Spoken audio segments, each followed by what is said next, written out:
Ayat 25.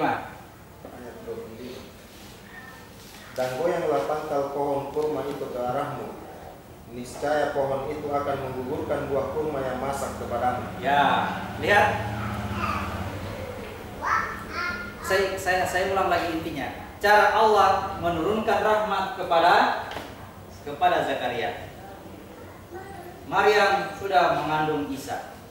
Maryam sudah mengandung Isa.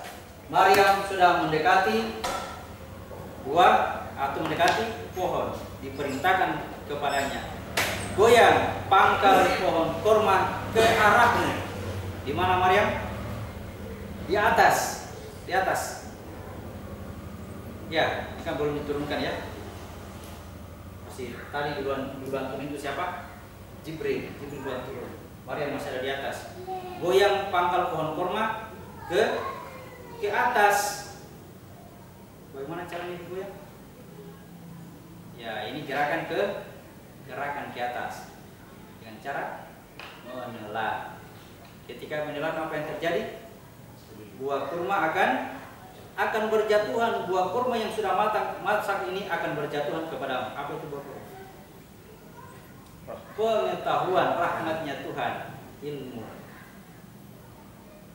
Cara menelan itu bukan main-main ya. Makanya saya bilang kalau kita praktis sholat mesti ada dasar pengetahuannya. Ya. Kalau pelajarannya sesaat ini, kalau pelajarannya hanya teknik paling sebentar, 2 jam sudah lah. Praktekkan sholat ini. Kita caranya sholat sini. Tarik nafas, angkat subi, dan baca, habiskan nafas. Semua tidak bermanfaat kalau tidak ada cahayanya, tidak ada dasar pengetahuannya. Dasar pengetahuannya harus dari Allah. Kalau bukan berasal dari Allah, cahayanya akan pudar. Ya, cahayanya akan pudar. Tambah lagi surat 61 ayat 8. Surat 61 ayat 8.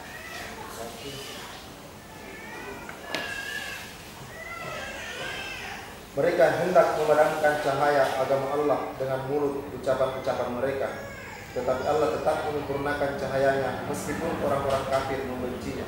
Ya. Mereka hendak memadamkan cahaya Allah, ini bahkan padam ya.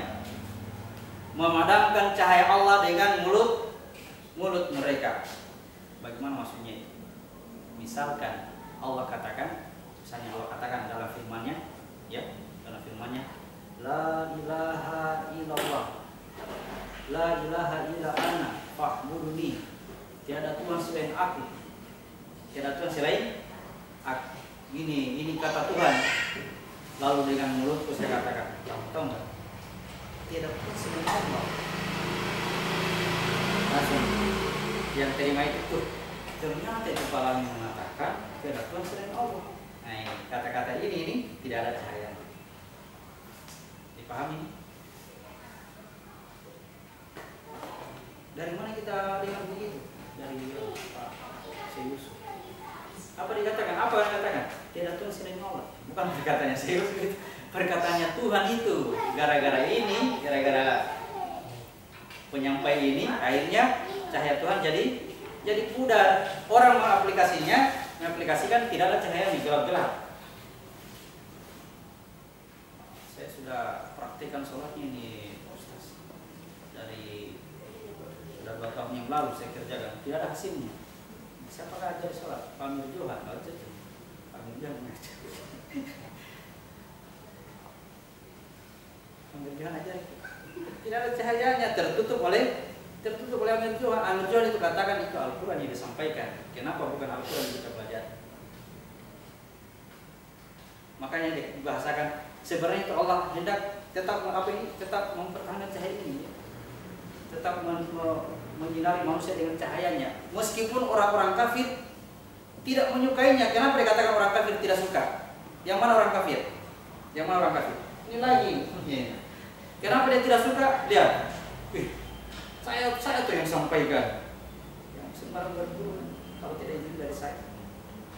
Yang sembarang berguru kalau tidak izin dari saya. Karena saya sampaikan ini. Jadi siapapun yang mau berburu ya bawa ke rumah ya. Jangan lupa itu persyaratannya, ketupat, telur. Ayam yang paling sulit dicari ayam apa yang berdarah hitam.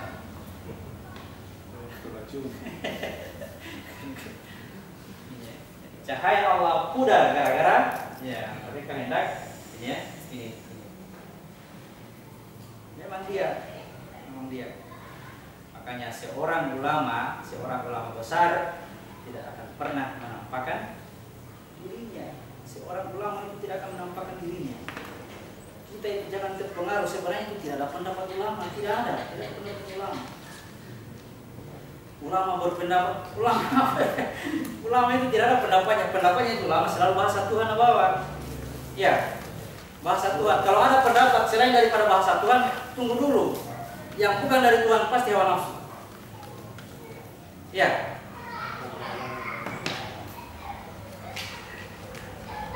Lima 53 ayat 3 dan 4. 53 ayat 3 dan 4. Dan tidaklah yang diucapkan itu Al-Quran menurut keinginannya. Tidak lain Al-Quran itu adalah wahyu yang diwahyukan kepadanya. Wa ma yantiqu anil hawa. Dia tidak mengikuti hawa nafsunya. Ini nabinya.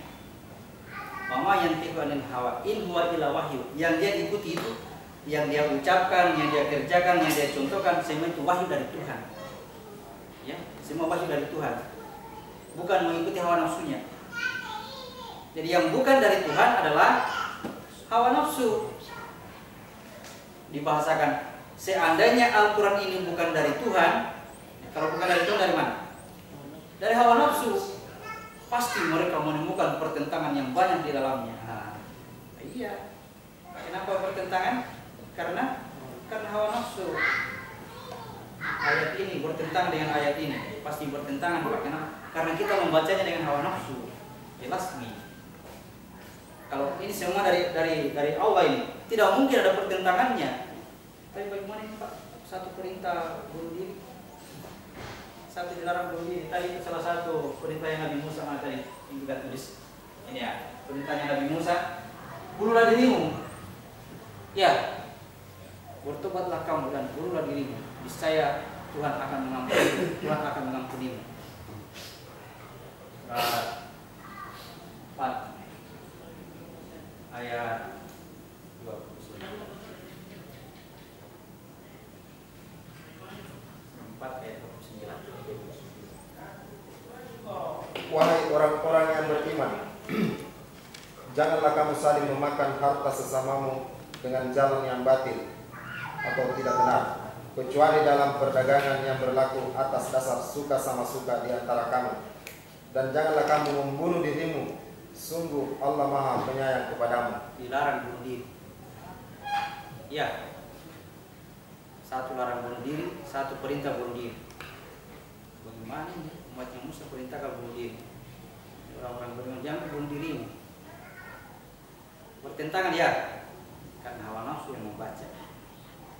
Kalau ini semua dari Allah, tidak ada pertentangan di dalam. Kenapa paling dilarang bunuh diri? Oh, lihat dulu kalimat awalnya. Ya. Apa kalimat awalnya tadi? Apa kalimat awalnya? 4 ayat 29. Wahai orang-orang yang beriman, Ya. janganlah kamu saling memakan harta sesamamu dengan jalan yang batil. Apa maksudnya makan harta? Makan harta, mana lagi harta? Harta. Ya, harta sesamamu berarti dalam keadaan bersuku-suku dan bangsa-bangsa. Ya, saling ya nikmati hartanya orang. Terus apa? Kecuali dalam perdagangan yang berlaku atas dasar suka sama suka. Kalau dalam perniagaan suka sama suka, berarti ada yang membayar, ada yang menerima. Dalam transaksi jual beli begini harus ada akad perjanjian, ya, namanya akad nikah. Kalau sudah ada akad nikah, ya bisa itu saling menikmati harta sesama ya. Kalau sudah akadnya ya, jangan bunuh diri. Apa itu bunuh diri? masuk mesin di WC, bunuh diri di situ. Keluar,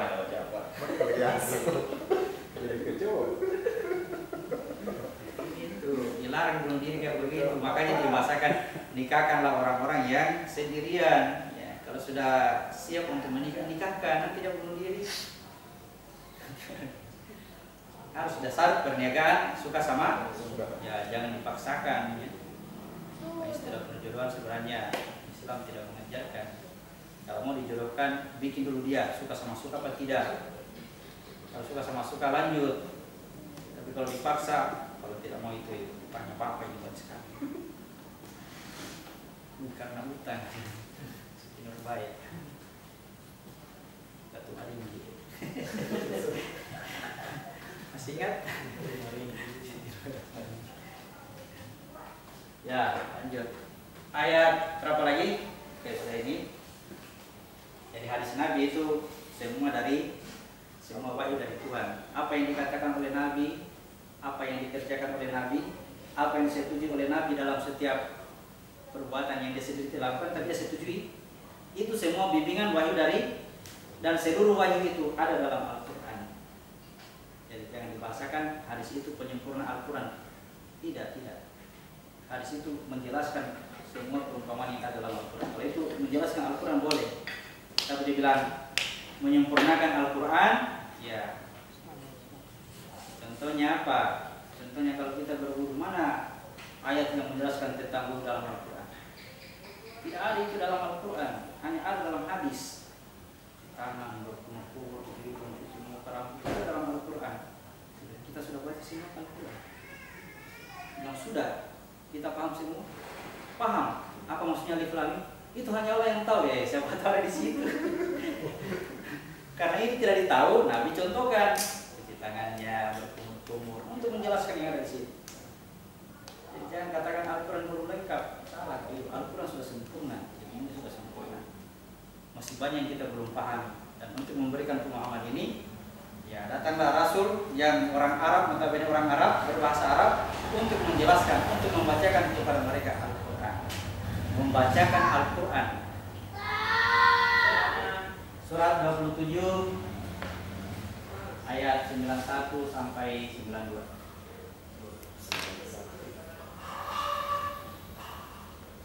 Aku Muhammad hanya diperintahkan menyembah Tuhan negeri ini, Mekah. Ia telah menjadikan suci padanya dan segala sesuatu adalah miliknya, dan aku diperintahkan agar termasuk orang muslim. Ya, lanjut. Dan agar aku membacakan Al-Quran kepada manusia, maka barang siapa mendapat petunjuk, maka sesungguhnya dia mendapat petunjuk untuk kebaikan dirinya. Dan barang siapa sesat, maka katakanlah, sesungguhnya aku ini tidak lain hanyalah seorang pemberi peringatan. Muhammad diutus untuk membacakan Al-Quran. Al-Quran ini turun di negara di apa ini? Turun pada bangsa Arab, turun pada masyarakat yang berbahasa Arab. Al-Quran turun dalam bahasa Arab. Orang-orang Arab pasti bisa membaca, Al-Quran. Kalau tulisannya orang pasti bisa membaca. Datang Muhammad untuk apa? Ditugaskan untuk membacakan. Pada ini Al-Quran, padahal Muhammad itu tidak tahu baca tulis. Ya, datang untuk membacakan Al-Quran. Bukan bahasa Arabnya mau dibacakan. Makna yang terkandung di dalam Al-Quran itulah yang diaplikasi dalam sebuah hadis. Jadi membaca adalah memahami apa yang dibaca. Kalau diperintahkan membaca Al-Quran, ya bukan mau selesaikan gerak-gerakan mulut kita supaya selesai 30 juz. Begitu selesai 30 juz tidak ada yang kita tahu, bukan membaca itu. Biar sedikit, yang penting ada di paham. Oh, kitab Al-Quran ini kira-kira begitu. Lanjut sedikit. Jangan kejar tamat. Karena Rasulullah itu kalau sudah tamat Al-Quran, begitu Rasulullah tamat Al-Quran, ya, al-yauma akmaltu lakum dinakum wa atmamtu alaikum nikmati wa raditu lakum Islam madinah. Tamat dia. Ya, 9 hari sesudah ini meninggal beliau. Jadi kalau sudah tamat Al-Quran siap-siap. Paling lama 9. Apa maksudnya tamat Al-Quran? Mengetahui semua, tahu semua ini perjalanannya. Dia tahu semua ini. Akhirnya biar tanda dia bisa tahu. Jadi tamat Al-Quran berarti mati. Selesai sudah tugasnya. Kalau masih bisa, kalau masih ada biji di tanganmu kemudian kamu bisa tanam, berarti Al-Qurannya belum hatam. Masih ada yang bisa ditanam. Karena kalau ditanam akan diganti tangannya menjadi tangannya lebih baik daripada ini. Kalau kaki masih bisa melangkah, Al-Qurannya belum hatam. Tapi kalau napas sudah di tenggorokan, ayo mau hatam. Begitu selesai tamat sudah. Hatam itu artinya penutup. Khatam. Kalau Muhammad katakan khatamul anbiya, penutup para nabi. Khatam Al-Quran berarti tutup buku. Tutup buku ya. Kalau berhitung. Oke, sudah. Surat 19 ayat 26. Tadi ayat 25 intinya adalah Maryam menggoyang pangkal pohon kurma ke atas, berarti menelan. Ketika menelan itu ini naik ke atas, yang jatuh adalah apa yang jatuh? Buah-buahan, pengetahuan, makanan dari atas, makanan dari surga, makanannya jiwa, makanannya ini, ya. Makanannya jiwa ini. Kalau makanannya tubuh, dia makanan dari bumi. Makanan dari bumi. Umatnya Musa tidak puas dengan hanya satu macam makanan saja. Tidak puas hanya dengan makanan dari langit, mau juga makanan yang ditumbuhkan oleh bumi. Dari kacang alasnya, bawang merahnya, bawang putihnya. Sudah pernah baca ini? Pasti belum pernah baca Al-Quran kalau begini. Karena ini ayat-ayat pertama di surat Al-Baqarah ini. Kacang alasnya. Kenapa mesti ada bawang merah, bawang putih, mentimun? Kenapa ada barang-barang begini? Karena ini yang ditumbuhkan bumi ini barang-barang yang gampang dipotong-potong, ya. Gampang dipotong-potong. Potong sampai lewat Yusuf. Begitu Yusuf lewat ketemu, luar biasa Yusuf ini, kita potong-potong dia tangan ini, luar biasa. Karena melihat Yusuf seorang pemuda yang gagah. Gambaran saja karena kita masuk cerita Yusuf. Oke, ayat 26 kita baca. Maka makan, minum, dan bersenang-senang hatilah engkau jika engkau melihat seseorang, maka katakanlah, sesungguhnya aku telah bernazar berpuasa untuk Tuhan yang Maha Pengasih, maka aku tidak akan berbicara dengan siapapun pada hari ini. Jadi ini makan, minum, dan bersenang hatilah, ya. Ada kenikmatan ketika makanan ini turun, ya. Di situ silakan makan, silakan nikmati, silakan minum airnya, silakan bersenang. Hati yang tenang itu kalau makanan itu datang, ya. Jiwa jadi tenang. Makanan bersenang hatilah. Apabila kamu ditanya oleh manusia, wahai Maryam, apabila kamu ditanya oleh manusia, katakanlah, hari ini saya bernazar. Katakan, saya mau singkat ya. Katakan, hari ini saya bernazar. Saya tidak boleh berbicara dengan manusia. Jadi saya singkat. Kalau kamu ditanya oleh manusia, katakan, saya tidak boleh berkata. Saya tidak boleh berkata-kata.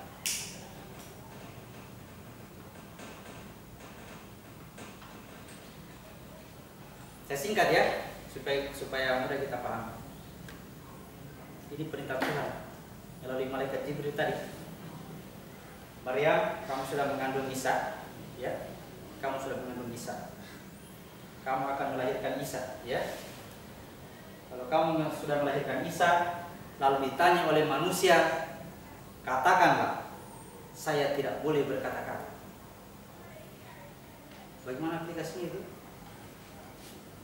Katakan, saya Maryam. Lalu ada manusia bertanya, bagaimana itu Maryam? Bagaimana itu Maryam? Maryam katakan, saya tidak boleh berkata-kata. Padahal sudah berkata. Jadi apa yang dilakukan Maryam? Diam, ya, diam. Padahal ada perintah.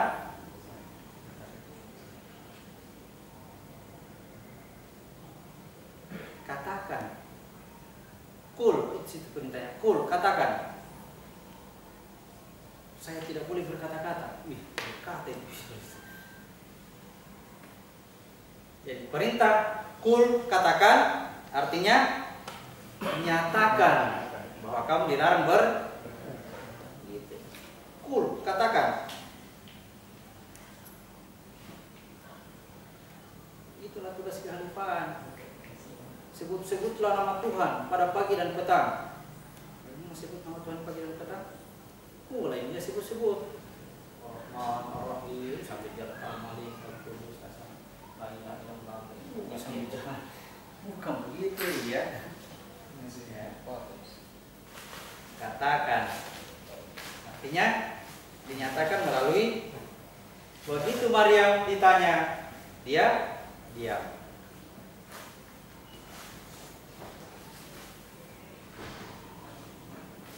Isa.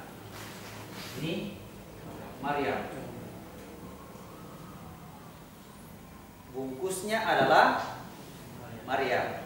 Isinya adalah Isa. Kalau Maryam berkata-kata, Isa tidak akan berkata.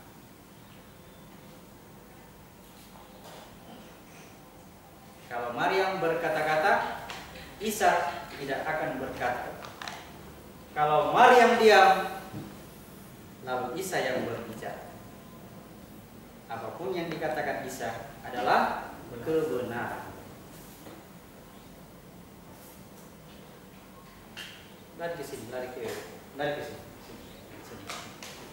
Di dalam ini ada Maryam menggantikan posisi jiwa. Ada Isa posisi ruh. Ya. Ini sekarang ini ribut. Banyak bicaranya. Ini hanya alatnya, ini speakernya. Ini speakernya. Ya. Ini yang ribut. Seandainya dia diam, ya tapi dengan catatan naik dulu ke atas ya. Naik dulu ke atas. Ketemu dulu dengan rahmatnya Tuhan, turun Isa, lalu bawa turun, nyatakan kepada manusia. Kalau manusia bertanya, ini harus diam. Kalau ini diam, maka ini yang berbicara. Apapun yang dia katakan adalah kebenaran. Saya langkahi sedikit. 19 ayat 35. Saya langkahi dulu ya. Tidak patut bagi Allah mempunyai anak. Maha suci Dia. Apabila Dia hendak menetapkan sesuatu, maka Dia hanya berkata kepadanya, jadilah, maka jadilah sesuatu itu. Dari ayat 34, ayat 19:34. Itulah Isa putra Maryam yang mengatakan perkataan yang benar, yang mereka ragukan kebenarannya. Isa putra Maryam selalu mengatakan yang benar. Isa putra Maryam selalu mengatakan yang benar. Kalau Isa, kalau bicara pasti kebenaran. Isa sebagai rasul kita belum bahas. Dia sebagai rasul. Di dalam tubuh ada jiwa. Di dalam jiwa ada ruh. Ruh ini selalu mengatakan kebenaran. Orang sebutnya bahasa hati, tapi saya katakan hati-hati.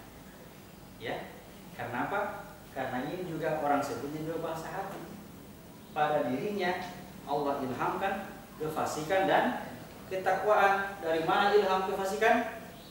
Dari hawa nafsu, dari ini. Ilham kefasikan juga. Wa ma yantiqu anil hawa. Ya, pada Nabi itu, kenapa Nabi dibahasakan juga kayak begitu? Yang dia ikuti bukan hawa nafsunya. Kenapa ada bahasa begitu?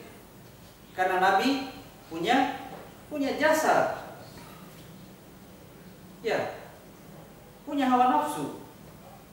Tapi yang dia ikuti bukan bisikan hawa nafsu. Wa ma yantiqu anil hawa. Dia tidak pernah mengikuti hawa nafsunya. In huwa illa wahyu. Bisikan yang dia terima adalah wahyu dari Tuhan.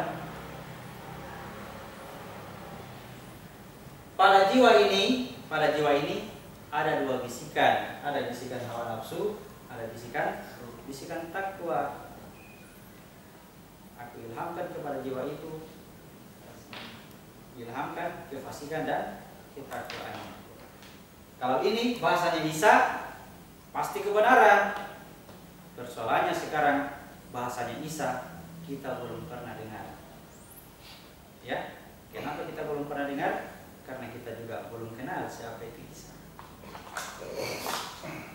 Apa itu Isa? Hakikat diri. Ini kalau kita tidak tahu ini, kenapa kasih Isa terus disebut? Biar kita kepada Kristen. Isa itu hakikat diri.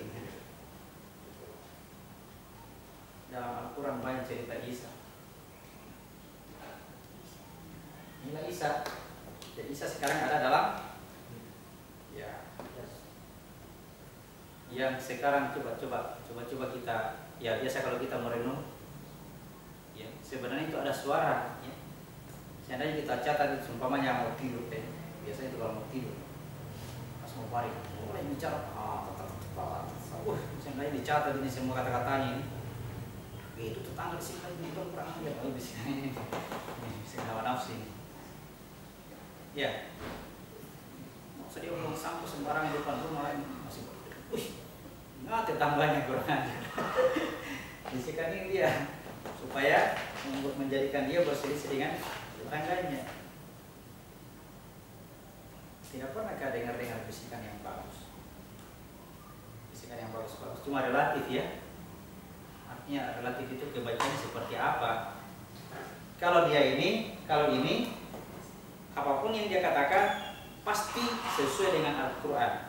Kenapa? Karena bahasa wahyu yang dia bawa. Meskipun dia bisikan kebaikan, terima kasih ke ilmu ini bisa, kamu bisa melihat yang baik. Ada begitu? Ada? Tangga. Dua macam bisikan ini menyatu pada jiwa kita. Jadi yang kita tunggu adalah bisikannya. Jadi langkah pertama, nah ini yang saya sebut kemarin latihan hayat. Kenapa disebut latihan hayat? Dari kata ini, dari kata hayat, Yahya. Ini dulu yang mau dicari ya.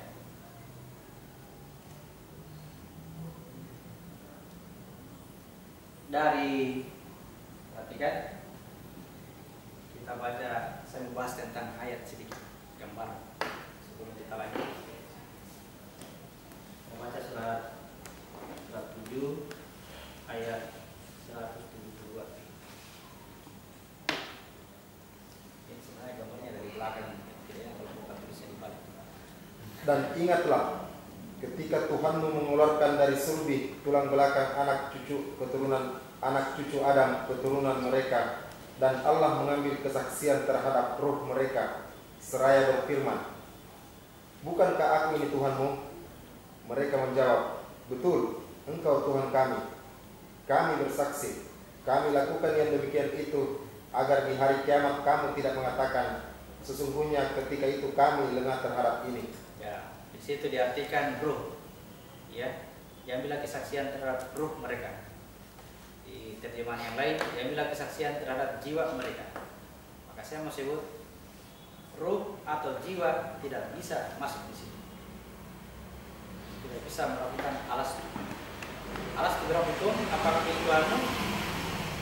Bala, betul. Engkau Tuhan itu bukan ruh dan bukan juga jiwa. Dengan catatan jiwa yang dimaksud adalah yang terdekat dengan raga. Yang orang sebut manusia itu terdiri dari dua unsur, jiwa dan raga. Nah, kalau jiwa begini bukan itu yang beralas. Masih ada lagi unsur lagi dalam jiwa. Dalam jiwa ini disebut dengan ruh. Ruh juga tidak bisa beralas. Yang bisa beralas adalah yang tidak dapat dikatakan sesuatu rahasia. Rahasia ketemu rahasia. Ketika terpancar keturunan anak Adam dari sumbi mereka lagi berhadap-hadapan antara sperma dengan ovum. Ini terikat ruang dan waktu, ya. Terikat ruang dan waktunya ya tergantung ibu bapaknya kapan terikat. Tapi yang gaibnya tidak terikat ruang dan waktu. Oh, berarti waktu sperma bertemu ini di sana alas tuh ya, tidak bisa begitu dia. Ya, dikiaskan bahwa pertemuan ini di alam gaib juga melakukan pertemuan antara Tuhan dengan sebut saya antara Tuhan dengan sebut hak, ya. Ini itu saya tulisnya hamba, ya, sebut dengan hamba. Di sini saya tulis Tuhan dengan hak. Sini berhadapan. Sini beralas, apakah ini Tuhanmu? Kalau aku menjawab betul engkau Tuhan. Ketika mengatakan betul engkau Tuhanku terjadi penyaksian. Ini langkah berikutnya, aku dihijab oleh cahaya sehingga aku tidak bisa lagi sahihna. Aku tidak bisa lagi menyaksikan. Terhijab dia, dihijab oleh cahaya. Tiba-tiba aku dihijab oleh cahaya. Kalau ini di alam nyata sperma menyatu dengan ovum. Kepala sperma jadi inti ovum. Menjadilah dia satu sel telur. Satu sel yang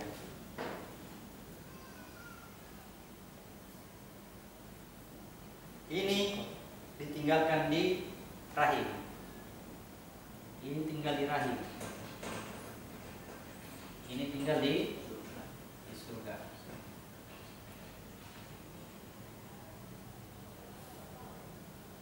Di dalam rahim mengalami perkembangan janin sampai membentuk tubuh. Ya, sampai membentuk tubuh.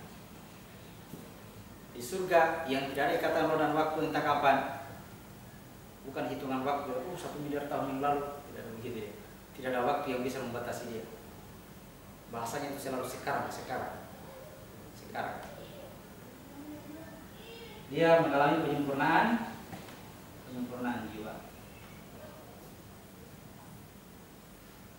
Nanti setelah sempurna kejadiannya, baru disatukan. Setelah disatukan, yang nampak adalah jasadnya. Ini ada di dalam. Sudah menyatu. Yang kelihatan adalah jasad.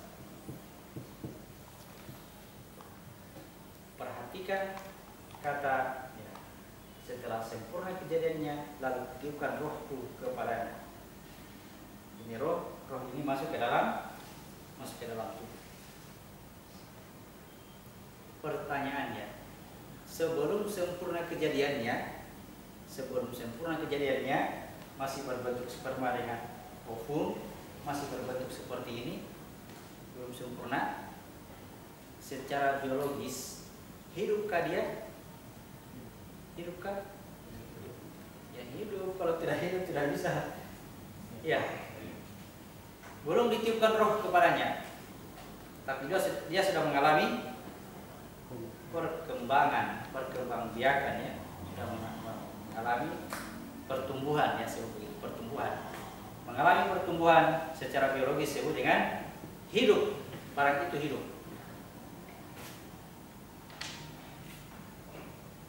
Ya, dan ini mengalami keterikatan ruang dan waktu, sehingga ada batas masa pakainya yang disebut dengan ajal,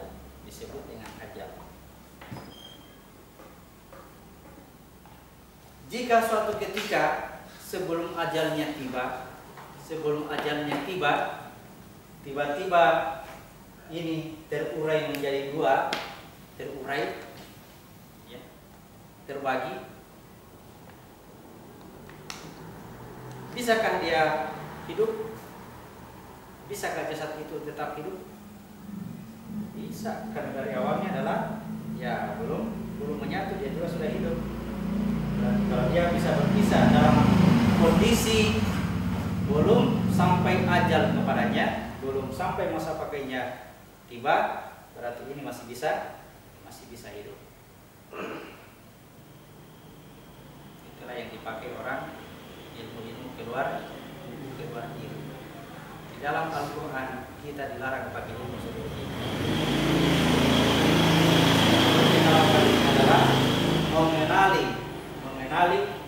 pada jasad kita ini. Sekarang pada jasad kita ini ada pergerakan dari jiwa, ada pergerakan dari tubuh, menyatu dalam satu diri sekarang. Ya, kita tidak tahu seperti apa pergerakannya jiwa, kita belum tahu. Ya, yang selalu kita lihat pergerakan dari tubuh. Kalau saya angkat tanganku begini, kelihatan sekali ya. Kenapa tubuhku bergerak? Karena jiwa yang memerintahkannya, yang menggerakkannya. Kita angkat tangan. Tapi kalau ini diam, ini yang diam,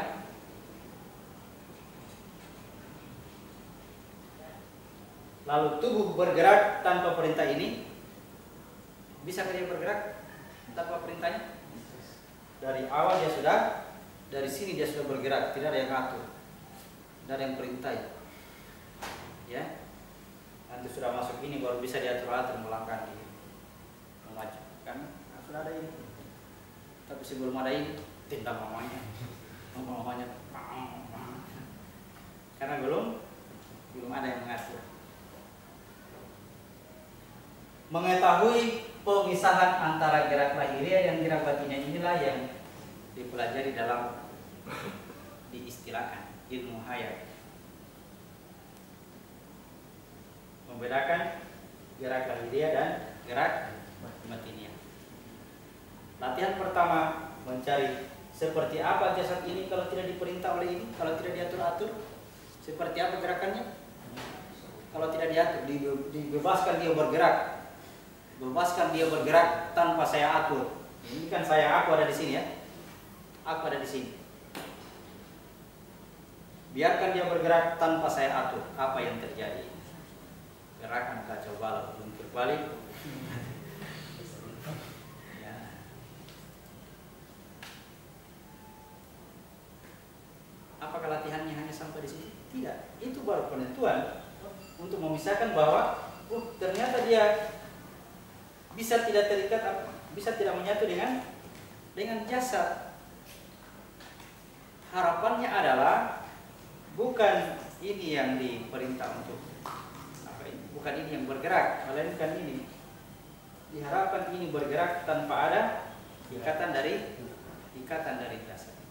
Itulah yang disebut dengan hayat. Sudah masuk gerakan hayat. Ini yang bergerak, ini diam. Tetapi dengan catatan pergerakannya bukan lari keluar. Kalau lari keluar berarti mengikuti ilmunya harut dan marut. Pergerakannya ini lari ke dalam. Kenapa lari ke dalam? Karena di dalam ini masih ada lagi yang lebih halus. Namanya ruh. Kalau ini sudah didapatkan, ya, mengenali dia, baru kita bisa kenali ucapannya, perkataannya, seperti apa perkataannya, seperti apa dia kalau mau bicara, apa yang kita rasakan kalau dia sedang bicara itu.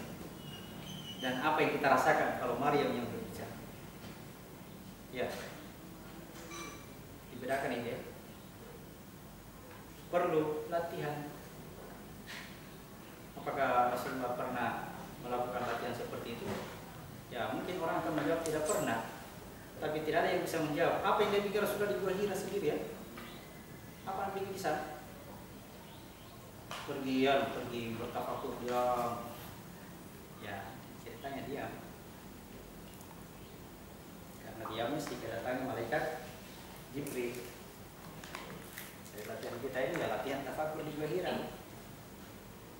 Langkah pertama memang ini kasar ya. Kalau orang lihat latihan kita mau menjadikan diri ini bergerak tanpa pengaturan dari kesadaran kita, dari aku, gerakan kacau balau. Orang melihat itu seperti ya, seperti orang gila, tapi dia tidak gila. Ada anggota pertama sebelum latihan dia kata, apakah dia bikin gila semua. Begitu dia dapatkan juga biar bisa dibilang gila. Ya, seperti terlepas bebannya. Ya, beban berat terlepas.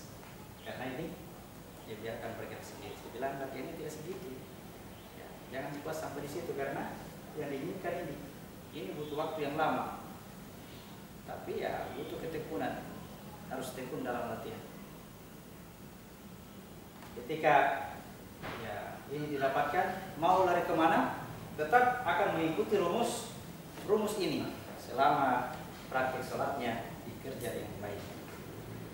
Karena praktek sholatnya mengangkat dari rumahnya, dari jiwa, dari tubuh masuk ke alam jiwa, dalam jiwa masuk ke alamnya ruh. Jadi secara fase Ibrahim, secara patung kita sudah menjalankan diri kita ini melewati dimensi ini dari dimensi tubuh, masuk ke dimensi jiwa, masuk ke dimensi ruh, sampai masuk ke titik rahasia. Kalau itu sudah terjadi, ya, ini terjadi pemisahan, mau lari kemana, pasti ikuti ini. Pasti ikuti. Jadi kalau sudah dipraktikkan sholatnya, baru bisa ini. Ya mudah-mudahan ada waktu. Kita mau cari waktu. Tempatnya mesti sunyi dari orang-orang. Karena apa? Karena tidak semua orang-orang ikut kajian kita. Sekilas melihat apa yang kita bikin yang gila. Karena kita akan memasuki dimensi latihan seperti ini. Yang padahal tujuan kita bukan ini. Tujuan kita adalah ini, mencari di mana kita gerakannya ketika dia diam. Sekarang masih bersamaan, selalu bersamaan. Ya. Dipisah dulu. Ketika dipisah, apa yang kita rasakan? Ketika dia terpisah berarti terlepas dari ikatan hawa nafsu. Kalau dia terlepas dari ikatan hawa nafsu, ya ini gerakannya hawa nafsu seperti apa? Kalau berhasil dari sisi gerakan, dilatih lagi ucapannya. Ucapan. Ini ucapan seperti apa ucapan yang punya hawa nafsu? Seperti apa ucapan dipakai oleh ini? Yang diucapkan oleh ruh, Maryam itu hanya bungkusnya, wadahnya. Tanpa wadah juga Isa tidak bisa bicara. Tanpa wadah, tiba-tiba ada suara bayi. Oh, adalah Isa, tidak begitu. Dia masuk ke dalam wilayah patung. Karena masuknya itulah menjadikan sulit dibedakan yang mana patung, yang mana Isa. Itu yang harus kita latih. Tapi itu saya katakan. Kalau dalam bahasa kebutuhan itu hanya sekunder. Ya, bahkan lagi ya tersier ya. Tidak terlalu penting amat ya. Ya, yang mau saja yang mau. Intinya di sini. Kalau ini sudah dikerja dengan baik, soalnya selesai lah ini perjalanan. Mati atau apa? Sudah di sini. Tapi kalau mau cek sejauh apa perjalanannya ya nanti latihan. Siapa tahu ada yang mau latihan untuk menjadi penyampai daripada ini, mesti kejar ini. Orang yang ditugaskan memang untuk menyampaikan itu ya mesti dapatkan. Dia diberi pengetahuan dalam rumus Ashabul Kahfi. Ya, Ashabul Kahfi dimatikan atau ditidurkan dalam kondisi 300 tahun. Jadi ini matinya 300 tahun. Kalau ini tidurnya 300 tahun. Ini tidurnya 200 tahun. Ya, ini tidurnya 100 tahun. Masih ingat tuan cerita Ibrahim ditidurkan 100 tahun? Apa artinya 100, 200, 300? Angka-angka apa ini? Ya, tidak penting ratus-ratusnya. Yang penting adalah dimensinya. Dimensi jasad, dimensi jiwa, dimensi kedua, dimensi ruh, atau dimensi ketiga. Ketika dimimpikan itu harus ada plus 9. 9 itu kesadaran tertinggi. Ketika tidak ada ikatan dari hawa nafsu, berlepas dulu dari sini. Berlepas. Kalau sudah berlepas kemudian mimpi di sini, berarti mimpi 100 tahun. Dia berlepas dari hawa nafsu lalu bermimpi di sini, mimpinya 200 tahun. Yang terbaik adalah lepaskan hawa nafsu dan yang bermimpi adalah ruh. Itu pasti benar. Itulah yang dikatakan oleh Isa adalah kebenaran yang kebanyakan manusia meragukan tentang itu. Ragu. Kenapa? Wilayah hawa nafsu yang penuh keraguan. Kita mesti berkali-kali dicek apakah ini bahasanya Isa atau bukan. Ya, baik. Untuk supaya jadikan bayangan dulu bahwa kajian kita tidak berhenti sampai di sini, masih berlanjut, masih banyak belum dibahas. Ini kajian kita hanya dasar untuk memasuki fasenya sholat. Kalau sholatnya sudah dikerja, ya mau lanjut lagi kajian, kita bahas-bahas tentang ini, kita praktik lagi ya. Oke. Baik, tadi sampai di ayat 26, saya langkai ayat 34 cerita tentang Isa. Isa itu hanya mengabdi kepada ibunya. Tanda Maryam akan melahirkan Isa, atau apa ini? Tanda Maryam melahirkan Isa adalah dia juga tidak bisa berbicara dengan manusia selama 3 hari. Sama bahwa yang kita lakukan itu adalah hanya praktik di sini. Praktiknya hanya di sini. Tidak ada di tempat lain. Tidak keluar dari jasad. Kita hanya berada di dalam jasad. Itu yang bisa kita lakukan. Di alam gaib itu kita tidak tahu urusannya Tuhan. Namun demikian Tuhan hanya memperjalankan di alam gaib sesuai dengan perjalanan yang ada di alam nyata yang kita lakukan di sini. Baik, kita bahas tentang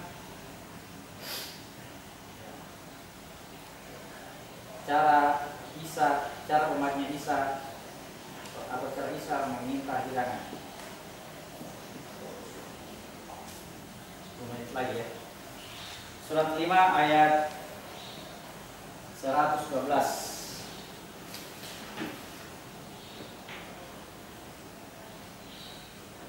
Meminta hidangan atau makanan dari langit.